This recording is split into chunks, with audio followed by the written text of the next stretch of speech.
السلام علیکم ورحمۃ اللہ وبرکاتہ۔ دوستو، آپ سبھی کا استقبال ہے ہمارے یوٹیوب چینل دینی معلومات پر۔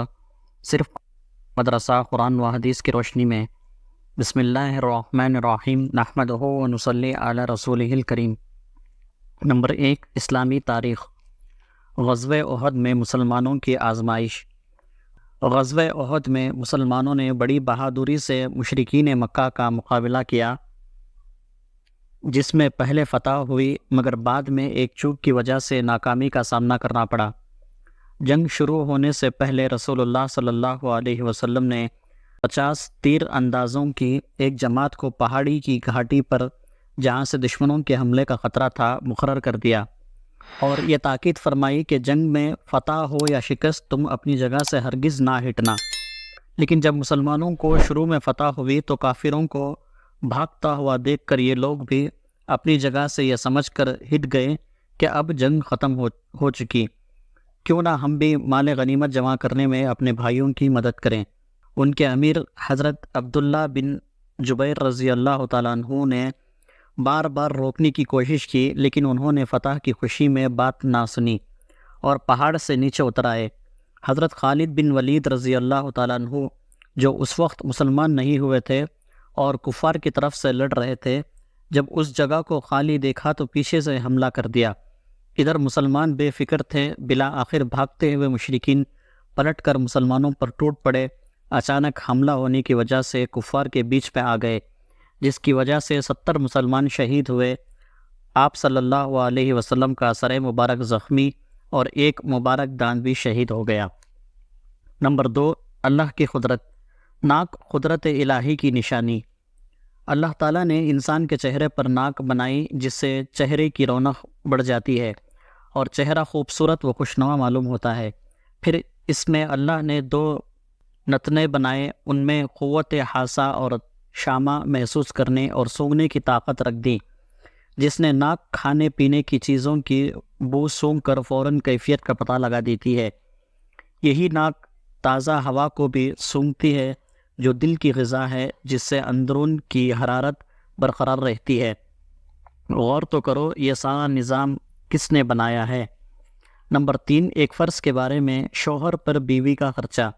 رسول اللہ صلی اللہ علیہ وسلم نے فرمایا، تم پر واجب ہے کہ تم عورتوں کے لیے قاعدے کے موافق کھانے اور کپڑے کا انتظام کرو۔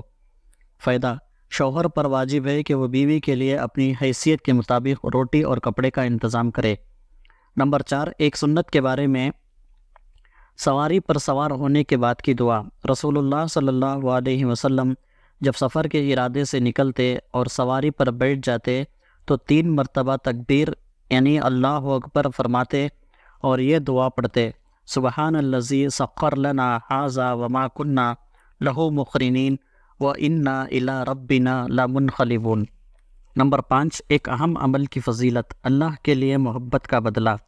رسول اللہ صلی اللہ علیہ وسلم نے فرمایا، اللہ تعالیٰ قیامت کے دن فرمائیں گے، میری عظمت کی وجہ سے آپس میں محبت کرنے والے لوگ آج کہاں ہیں؟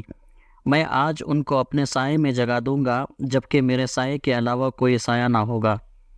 نمبر 6، ایک گناہ کے بارے میں، پڑوسی کو تکلیف دینا۔ رسول اللہ صلی اللہ علیہ وسلم نے فرمایا، جس نے اپنے پڑوسی کو تکلیف دی اس نے مجھے تکلیف دی، اور جس نے مجھے تکلیف دی اس نے اللہ کو تکلیف دی، اور جس نے اپنے پڑوسی سے جھگڑا کیا اس نے مجھ سے جھگڑا کیا، اور جس نے مجھ سے جھگڑا کیا تو اس نے اللہ تعالیٰ سے جھگڑا کیا۔ نمبر 7، دنیا کے بارے میں، دنیا کی رغبت کا خوف۔ رسول اللہ صلی اللہ علیہ وسلم نے فرمایا، میں تم سے پہلے جانے والا ہوں اور میں تم پر گواہ ہوں، تم سے ملنے کی جگہ حوض ہوگی، اور اب میں یہاں کھڑے ہو کر اسے دیکھ رہا ہوں۔ مجھے اس بات کا اندیشہ نہیں کہ تم میرے بعد شرک کرو گے، مگر اس بات کا ڈر ہے کہ تم کہیں دنیا میں رغبت نہ کرنے لگے۔ نمبر 8، آخرت کے بارے میں، جنت کے خادم۔ قرآن میں اللہ تعالیٰ فرماتے ہیں، شراب کے جام لے کر جنت والوں کی خدمت میں ایسے لڑکے دوڑتے پھریں گے جو ہمیشہ لڑکے ہی رہیں گے۔ وہ اس قدر حسین و خوبصورت ہیں کہ جب تم انہیں دیکھو گے تو ایسا محسوس ہوگا کہ وہ بکھرے ہوئے موتی ہیں۔ جب تم اس جگہ کو دیکھو گے تو بکثرت نعمت اور بڑی سلطنت دکھائی دے گی۔ نمبر 9، طب نبوی سے علاج۔ معتدل غذا کا استعمال۔ رسول اللہ صلی اللہ علیہ وسلم کھجور کے ساتھ کھیرے کھاتے تھے۔ فائدہ، محدثین اکرام فرماتے ہیں کہ کھجور چونکہ گرم ہوتی ہے اس لیے آپ صلی اللہ علیہ وسلم اس کے ساتھ ٹھنڈی چیز کھیرا کنکڑی استعمال فرماتے تھے تاکہ دونوں مل کر معتدل ہو جائیں۔ نمبر 10، قرآن کی نصیحت۔ قرآن میں اللہ تعالیٰ فرماتے ہیں ہم نے انسان کو اس کے ماں باپ کے بارے میں تاکید کی ہے کہ ماں باپ کے ساتھ اچھا برتاؤ کرے، کیونکہ اس کی ماں نے تکلیف پر تکلیف اٹھا کر اس کو پیٹ میں رکھا اور 2 سال میں اس کا دودھ چھڑایا ہے۔ اے انسان، تو میرا اور اپنے ماں باپ کا حق مان، اس لیے کہ تم سب کو میری ہی طرف لوٹ کر آنا ہے۔ اللہ تعالیٰ سے دعا ہے کہ اللہ تعالیٰ رحم کرم کا معاملہ فرمائے، اللہ تعالیٰ پورے عالم کے اندر امن و سلامتی کے فیصلے فرمائے، اللہ تعالیٰ ایمان پر ثابت قدمی نصیب فرمائے، اللہ تعالیٰ ہمارا خاتمہ ایمان پر فرمائے، آمین۔ وآخر دعوانا ان الحمدللہ رب العالمین۔ دوستو، آپ سے گزارش ہے کہ اگر آپ ہمارے چینل پر نئے ہیں تو ہمارے چینل کو ضرور سے سبسکرائب کریں اور اس کو شیئر بھی کریں تاکہ دین کی باتیں دوسروں تک بھی پہنچے، اللہ تعالیٰ آپ کو بھی اس کا ذریعہ بنائے۔ جزاک اللہ خیرہ۔